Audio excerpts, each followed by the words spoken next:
Sometimes those closest to us are the ones we know the least. What began as a fairy tale romance suddenly ended as a cold-blooded murder that shook an entire nation. Just 3 weeks after her dream wedding, a beautiful bride lost her life in the most tragic way possible. But there was more to her murder than meets the eye. In today's case, we'll be looking at a double life and deceit that ran so deep, it led to a gut-wrenching betrayal nobody could have seen coming. Let's get started.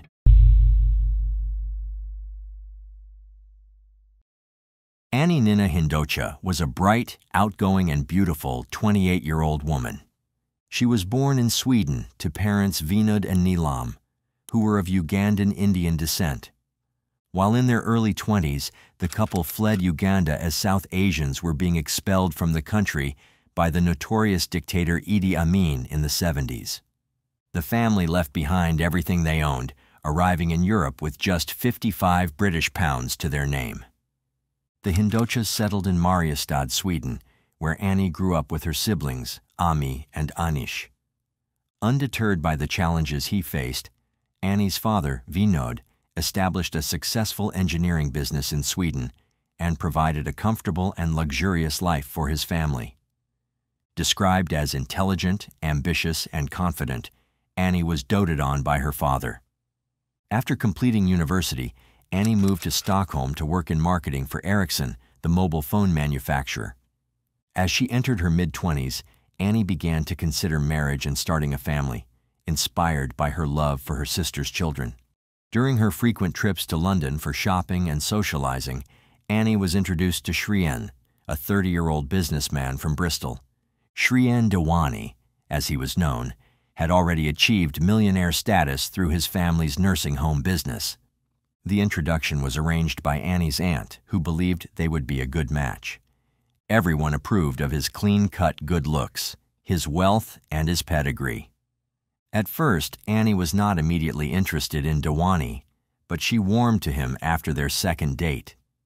Dewani had previously been engaged to Rani Kansagra, the daughter of the multimillionaire founder of the Indian budget airline SpiceJet, but Dewani called the wedding off due to family disagreements. This did not raise any alarms for the Hindochas. Vinod asked his future son-in-law, "I don't want to know about your background. I just want to know, do you love my Anni? I am happy with that. All I want is for you two to be happy." To this, Dewani responded with an enthusiastic, "Yes." All of this felt like the start of a very happy story to everyone involved. Opinions about Dewani varied.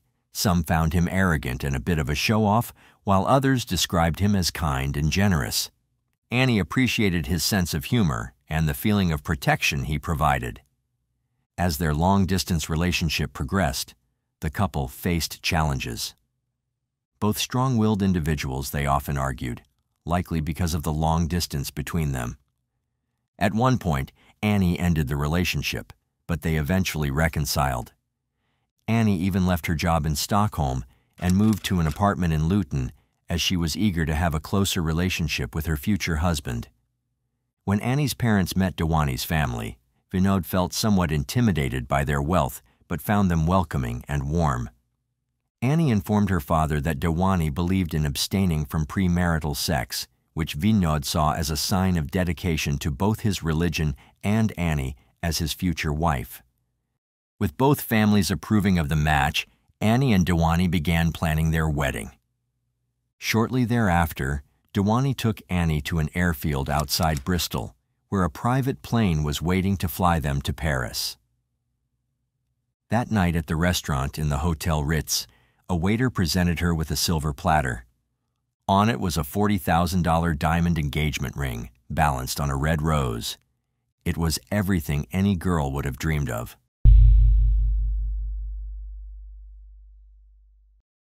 Vinod had hoped his children would think of themselves as Indian, even as they lived their lives far from the subcontinent. He was thrilled that Anni had decided to be married in Mumbai, that she had decided, as Vinod would later put it, that her heart was in India. In October 2010, a grand wedding celebration took place just outside Mumbai, finally uniting Dewani and Anni in marriage. The event, spanning 3 days, was an opulent affair that Anni had planned over 3 months in India. Despite the wealth gap between the two families, Vinod had been saving for his children's weddings since they were born. This allowed him to contribute significantly to the extravagant celebration. Anni wore an emerald green bridal sari swathed in gold brocade. Gold and silver bangles adorned her wrists, and a gold and jade necklace hung around her neck. However, beneath the surface of this perfect-looking wedding, some of Anni's close friends had their reservations against her groom. One friend noted that Anni appeared unusually distant during the event, while another described the wedding as a weird experience that seemed out of character for the Anni they knew. 3 weeks after their lavish wedding, the couple went on a 10-day trip to South Africa. The destination had been kept a surprise from Anni, who didn't know about it until the last minute. Dewani took charge of all the planning, a fact that is chilling in hindsight.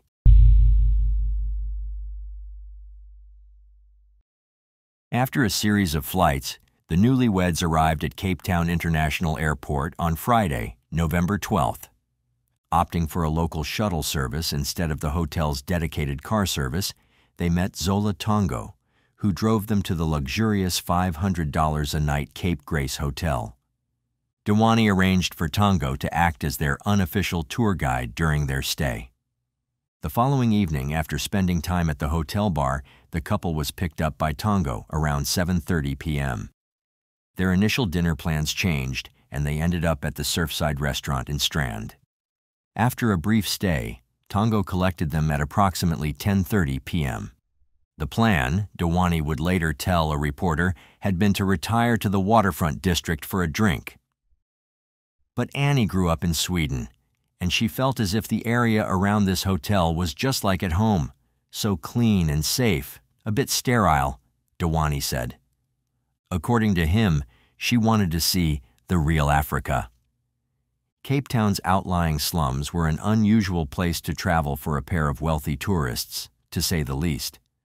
But nevertheless, Dewani claims that at Anni's insistence, Tongo drove them into Gugulethu, a township known for its high crime rate. Between 2005 and 2010, Gugulethu had witnessed over 700 murders, averaging one every 2.5 days. At 10:45 p.m., their Volkswagen van was ambushed by 2 armed men at an intersection. The next thing they knew, a man had shoved Tongo into the passenger seat and taken the wheel. Another man with a gun piled into the back seat with Dewani and Anni. After taking their valuables, the men separated the couple. The couple begged the hijackers not to separate them. But they were so cold, Dewani later recalled in a newspaper interview. They put a gun in my ear and pulled back the trigger. It really was the stuff of movies. Dewani held on to Anni. Look, if you're not going to hurt her, he told the hijackers, let us go. Instead, they forced Dewani out of the vehicle and sped off into the night, Anni alone with the gunman in the back seat. Dewani, distressed and disoriented, pleaded for help from nearby residents. The police soon arrived, and together with Tongo, who had also reported the carjacking, they returned to the Cape Grace Hotel. The hotel manager noted the unusual nature of their late-night drive into a dangerous area during their honeymoon. Vinod, Anni's father, received news of the kidnapping and immediately booked a flight to Cape Town. He tried to stay calm, hoping to pay any ransom that was demanded and set his daughter free. A few minutes later, the phone rang again. This time it was Dewani calling from Cape Grace. "Dad," he said, his voice breaking, "I could not take care of your daughter." This was when Vinod began to panic. The following morning, police responded to a report of an abandoned vehicle in Khayelitsha, about 20 minutes from Gugulethu. It had been on an asphalt strip bordering a weed-choked field all night. At 8 a.m., they discovered Anni Dewani's body in the back seat of the gray Volkswagen minivan. She had been shot once at close range in the neck and had succumbed to her injuries. The bullet, from a 9mm pistol, was lodged in the seat. Her blood had soaked through the upholstery and seeped out the door, pooling on the asphalt. The coroner confirmed that she had bled to death, with additional bruising noted on her body.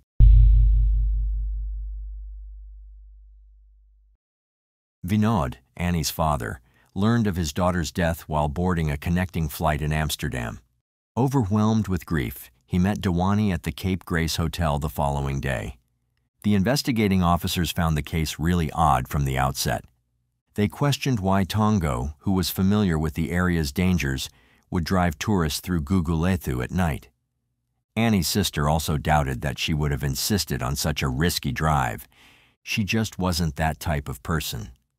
The officers also found it suspicious that Tongo and Dewani were released unharmed, while Annie was the only one who was fatally shot.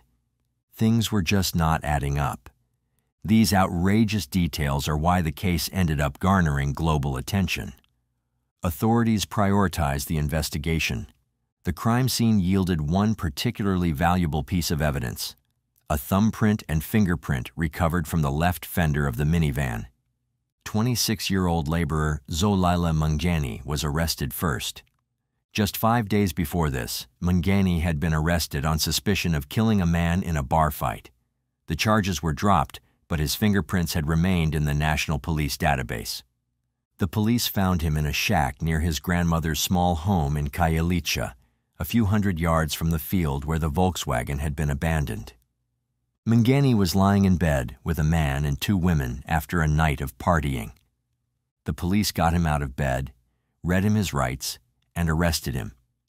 Searching the shack, they found a cell phone wedged between the mattress and bed frame. "Who does this cell phone belong to?" one of the investigators asked, according to a court affidavit. "It belongs to the taxi driver," Mungani replied. Yes, that phone belonged to none other than Tongo, the man driving Annie and Dewani that fateful night. This development shocked Tongo's friends, who described him as law-abiding and responsible.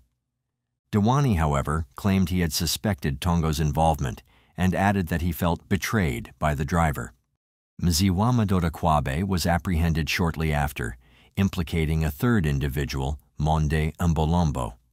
As the investigation progressed, Annie's family were beginning the process of laying her to rest. Vinod told Dewani that he was going to the morgue to view his daughter's body. But Dewani responded with something strange. "Dad, you cannot see her today. She is all drained out. We have to pump liquid into her body to get her freshened up." The comment struck Vinod as oddly cold-hearted, but he put it out of his mind. A memorial service in London attracted 1,500 attendees, and her ashes were scattered in her favorite area of Lake Vänern near her Swedish hometown. Little things, however, had started to eat at Vinod. Dewani had hosted a pizza party the night before the funeral, which Vinod found disturbingly inappropriate. He had quarreled with Ami, Annie's sister, over who would dress Annie's body for the funeral, and then blocked her from speaking at the memorial service. But still, he decided that keeping quiet at such a fragile time was the best course of action. Now, as if this case wasn't already complicated enough, 2 days before his court appearance, Tongo and his attorney had struck a deal with the provincial government. Tongo would plead guilty to murder, aggravated robbery, and kidnapping, and agree to testify against all other participants in the murder. In exchange, he would receive a sentence of 18 years in prison, with the possibility of parole after 12. Despite their devastation, Annie's family agreed to Tongo's plea deal. They decided that knowing the truth about Annie's fate was their priority.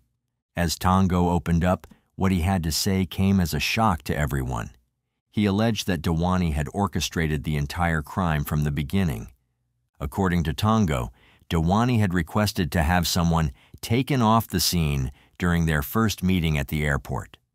Tongo claimed he was offered 15,000 rand, less than 1,000 British pounds at the time, to arrange the hit. He stated that he contacted Mbolombo, who then reached out to Kwabe to execute the plan. While police reported that CCTV footage appeared to support Tongo's claims, others argued that the same footage also corroborated Dewani's version of events. There was a lot of confusion and hearsay, but the pressure to quickly resolve this case was growing.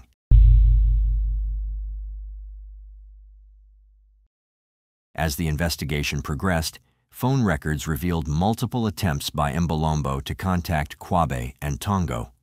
Hotel CCTV with audio captured Mbolombo saying, "It's that thing we were talking about. It must happen today."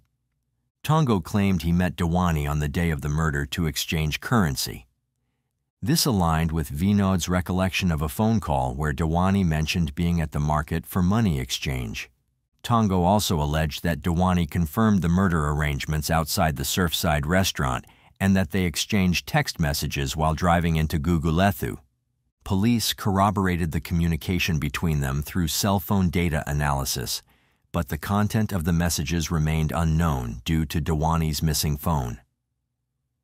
As court proceedings began, Dewani and his family vehemently denied all allegations.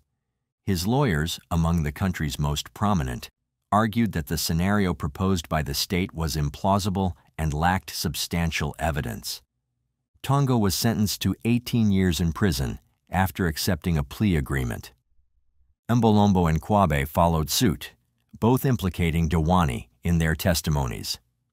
Kwabe received a 25-year sentence in exchange for his guilty plea and promised to testify against Dewani. Mngeni, who was not offered a deal, pleaded not guilty but was ultimately convicted and sentenced to life in prison. The judge emphasized the horrific nature of the crime, noting that it was motivated by greed rather than poverty.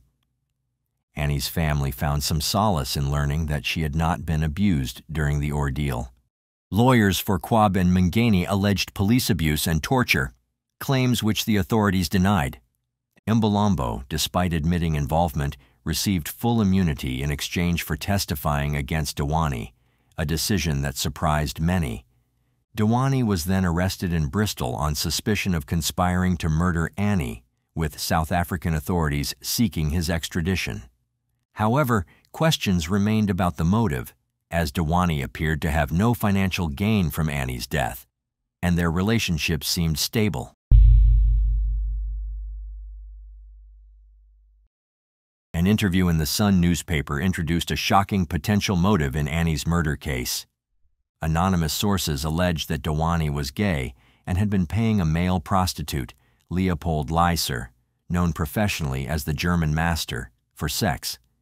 He showed up at Scotland Yard after recognizing Dewani as a former client who had paid for 3 sessions a few months before his wedding. Leiser claimed Dewani had confided about wanting to end his relationship. Dewani and his family strongly denied these allegations, threatening to sue him and the Sun, while maintaining that he was happily married.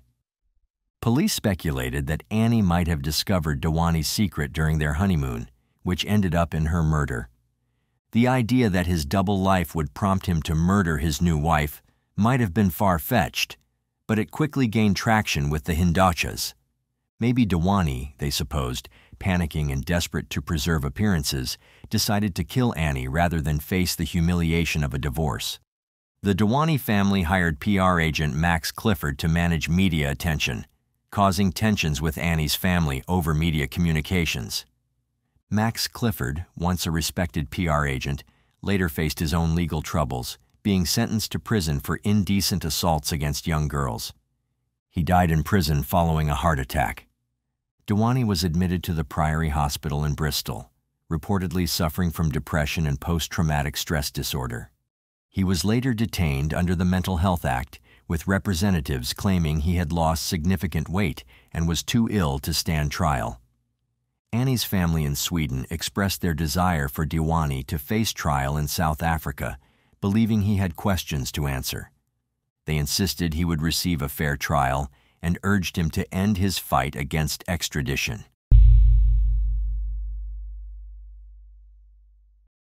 The Hindocha family traveled from Sweden to attend Dewani's extradition hearing at Woolwich Crown Court. The extradition hearing focused largely on the safety and conditions of South African prisons, debating whether Dewani would survive if sent there. The Hindosha family expressed frustration with the proceedings, believing Dewani should willingly go to South Africa to prove his innocence. Due to Dewani's mental health issues, the extradition hearings were delayed but eventually began at Belmarsh Magistrates Court in London. Annie's family struggled to understand Dewani's reluctance to face trial in South Africa and share his side of the story. Theresa May, then Home Secretary and later Prime Minister of the United Kingdom, signed an order for Dewani's extradition to South Africa. The Hindosha family expressed satisfaction with this decision, but acknowledged the long road ahead in their quest for answers about Annie's death. Upon extradition, Dewani pleaded not guilty to all 5 charges against him. However, he surprised the court by admitting through his lawyer that he was bisexual, had encounters with male prostitutes, and had low hormone levels that might prevent him from having children. This revelation disappointed Annie's family, who considered legal action for his dishonesty. The prosecution intended to argue that the murder was linked to a sham marriage meant to conceal Dewani's sexual identity. Dewani's defense statement admitted to a turbulent relationship with Annie. An email from Dewani to Annie, written before their wedding, was read in court, revealing his concerns about their relationship and Annie's happiness. Court records showed Dewani had accessed gay porn and dating websites during the honeymoon and shortly after Annie's body was discovered. The prosecution argued that Dewani's conflicted sexuality and alleged desires to end the marriage were motives for the crime. However, Judge Jeanette Traverso ultimately ruled evidence about Dewani's sexuality inadmissible. Tongo, the state's key witness, provided crucial testimony about the alleged conspiracy. CCTV footage showed interactions between Tongo and Dewani that the prosecution claimed were suspicious, including a conversation in the hotel lobby shortly after Annie's death and an exchange of a white envelope in a private area. Dewani's defense argued these were innocent interactions, with the envelope containing payment for Tongo's driving services. However, questions arose about why this exchange occurred privately, away from Annie's father. Tongo underwent 7 days of testimony, including 5 days of intense cross-examination. He branded Dewani a liar, maintaining his allegations against the British businessman. Dewani consistently denied all charges against him. Tongo's testimony came under intense scrutiny during cross-examination by defense counsel Francois Van Zyl. As the trial progressed, Tongo's version of events began to show inconsistencies. He claimed at one point that the police must have added details to his statements without his knowledge. Tongo, Umbalombo, and Kwabe were all found to have committed perjury when their testimonies contradict each other and their initial affidavits. Legal experts noted that while minor inconsistencies in witness testimonies are understandable, significant contradictions severely impact witness credibility. As the state's case weakened, the defense grew stronger. On the 23rd day of the trial, Dewani's lawyers requested the case be dismissed due to these flaws, even before Dewani took the stand. Judge Jeanette Traverso ultimately ruled in favor of the defense. She criticized the prosecution's case, citing the numerous contradictions in key witness statements. Dewani was found not guilty, a decision that deeply disappointed Annie's family. Reactions to the verdict were mixed. Some supported Dewani's acquittal, while others expressed skepticism. Dewani himself stated that the evidence of proven liars had led to a witch hunt against him and hindered the pursuit of truth. Annie's family, feeling let down by the justice system, sought to reopen the inquest into her death in the UK. However, Coroner Andrew Walker declined, citing insufficient cause and the prohibition of reaching conclusions inconsistent with South African court findings. A formal complaint alleging bias was lodged against Judge Traverso, though she was later cleared of these claims. Mngeni, one of the convicted participants in the crime, died in prison from a brain tumor. Leopold Leiser, who had claimed a secret relationship with Dewani, took his own life in 2016 due to stress from the court case. As of 2018, Dewani was reported to be living in the UK with a partner. In 2021, Tongo was up for parole after serving half his sentence. Anni's father and uncle met with him in prison, finding his emotional response to Anni's photo unconvincing.